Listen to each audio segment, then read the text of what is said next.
The future must become the present in the imagination of the one who would wisely and consciously create circumstance. And that is the quote of the day.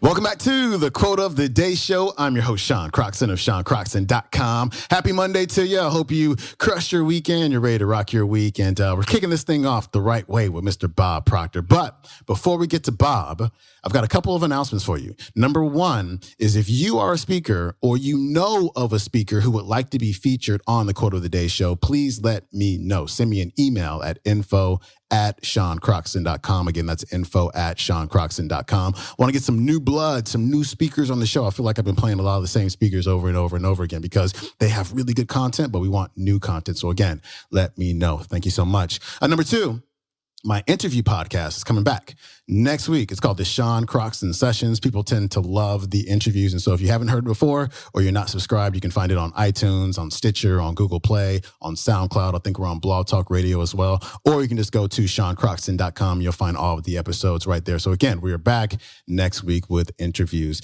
Bob is talking about a topic that is very important to me. And we talked about this about a month ago with Sir Ken Robinson. It's the imagination. The imagination is so crucial. Just about everything you see around you came out of somebody's mind. Pretty much everything that you've ever bought, pretty much everything that's inside of your house, the house that you live in, it came out of somebody's brain, right? And somebody had to commit themselves to that image that was in their brain, that was in their mind, and they had to get it done. And what Bob's talking about today is a really critical element of that. It's getting yourself into the state, getting yourself into the feeling of that idea created, getting yourself into the feeling of the wish fulfilled. And the quotes that he's going over today are from Neville Goddard from his book, The Power of Awareness. Fantastic book. I highly recommend it to everybody. And Wayne Dyer actually wrote a book about this as well. It's called Wishes Fulfilled. And so, if you want to create something, you just can't say, okay, I'm going to create it. You have to get yourself into the feeling of it created. If you want to read the more scientific side of this, Dr. Joe Dispenza has a book called Breaking the Habit of Being Yourself. And that way you can find out what actually goes on in your brain when you get yourself into the feeling of that wish fulfilled. So again, check that one out. And here's Bob. I'll see you on the backside. Now, it is really a mind game. It's not that one person is being smiled on by someone and the other isn't. Yet one person's working with themselves, following directions that have proved to be working. This isn't my idea. Yet something I have discovered because I was searching for it. Look, seek, and you'll find is good advice.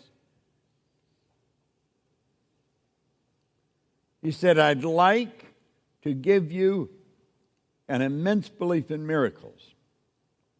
But miracle is only the name given to those who have no knowledge of the power and function of imagination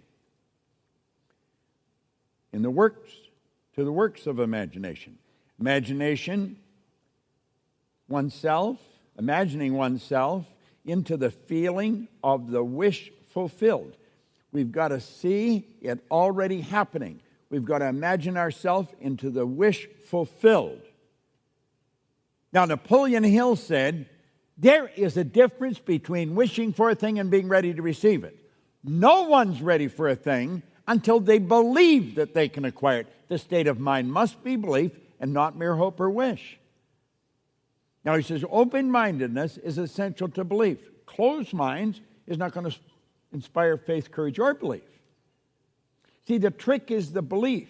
Now, how do we shift our beliefs? We shift our beliefs through reevaluating who we are, what we're capable of doing. This information is vital. I was doing this and I didn't understand what I was doing.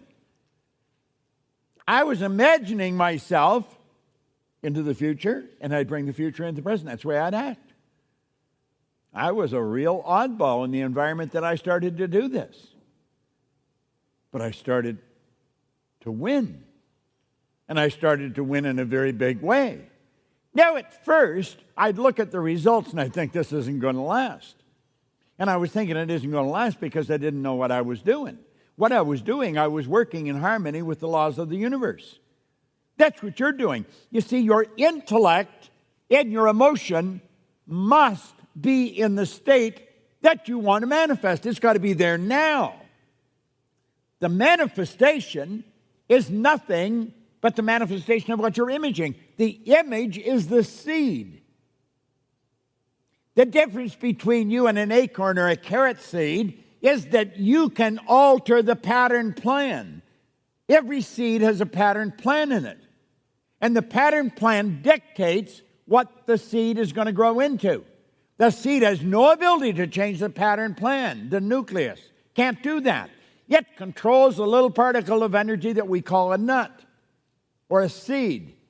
But your body is made from the same thing as the seed is made from. It's energy. And the only energy the seed can attract is the energy that's on the frequency that the seed is vibrating on. You have the ability to dictate what the pattern plan is. Then the only thing you can attract to you is the thing that's in harmony with the vibration you're in. It's the image inside that puts you in that vibration. Now, if you have an image inside that you're going to get it down the road, where are you now? You're where you don't want to be relative to where you want to be. So it's always something you're working toward. You're always working toward it. That doesn't work. You've got to be there now. Imagining oneself into the feeling of the wish fulfilled is the means by which new state is altered. This gives the state the quality of isness, as Hermes would put it. That which is manifested, that which has been or shall be, is unmanifested, but not dead. For the soul, the eternal activity of God, animates all things. Now go around the next page, on page 42. The future must become the present in the imagination of the one who would wisely and consciously create circumstance. This is vitally important. Put a great big star up in the corner of this page so that you'll go back here often. The future must become the present in the imagination of the one who would wisely and consciously create circumstances. Sandy was looking at that home. She had absolutely no idea how she was going to get it. It was way out of what she was thinking of looking for. And I said, "Do you want it?" I said, "Go into the house, ask the agents to leave you alone. Go and sit in every room. Image yourself living in that room. Let your energy permeate all that room. Then go to another room and do the same thing. And go into each room. Don't worry about the agent. Tell the agent to stay out of the house. And image yourself living in that room." And she phoned back, and I said, "Did you do that?" And she said, "Yes." I said, "Send your family an invitation to come and have Christmas dinner with you there." She said, "Really?" I said, "Yep, really." She had them printed. The house closed. She moved in. Her mother said it was one of the best Christmases she ever had.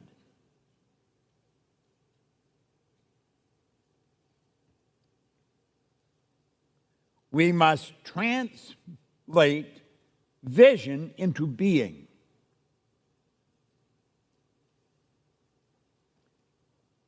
Thinking of into thinking from.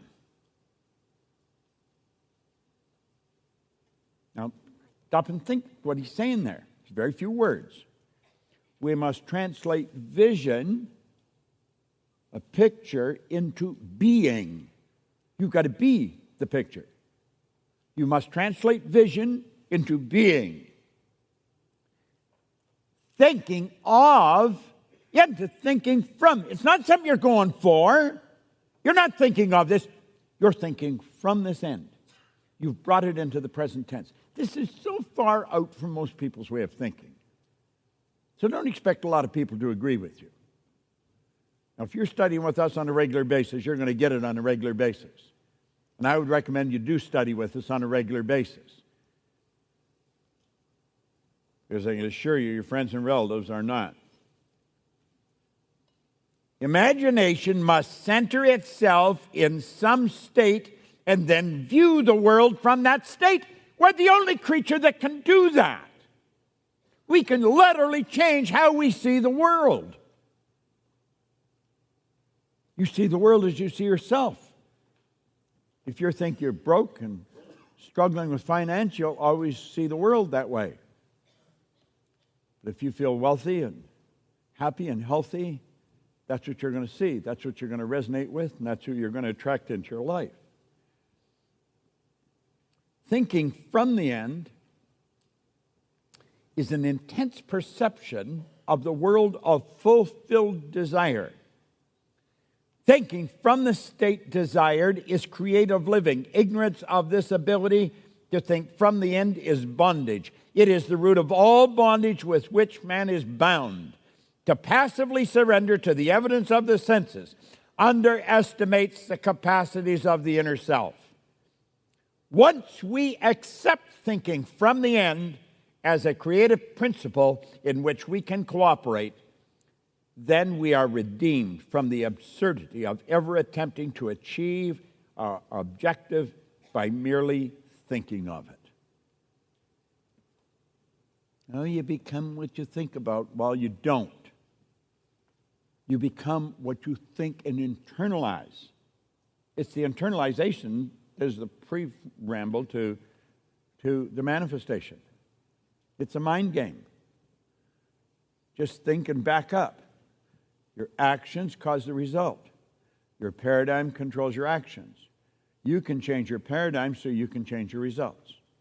What is the paradigm? The paradigm is the program in your subconscious mind that controls the vibration in, that controls everything you do. And you have the ability to change that. That was Bob Proctor. His website is bobproctor.com. That clip came from, I think it was his Goal Achiever Summit live event that happened about 6 months ago. He's got another event coming up in Los Angeles, California. It's called Fourth Dimensional Leadership. It's going down February 17th through 19th. If you can attend live in LA, go. All of Bob's events are fantastic. If you can't be in LA, you can always attend from home, on your phone, on your computer, on your laptop, wherever. And so you can learn more about that, again, at bobproctor.com. I will see you tomorrow with another quote of the day. Peace.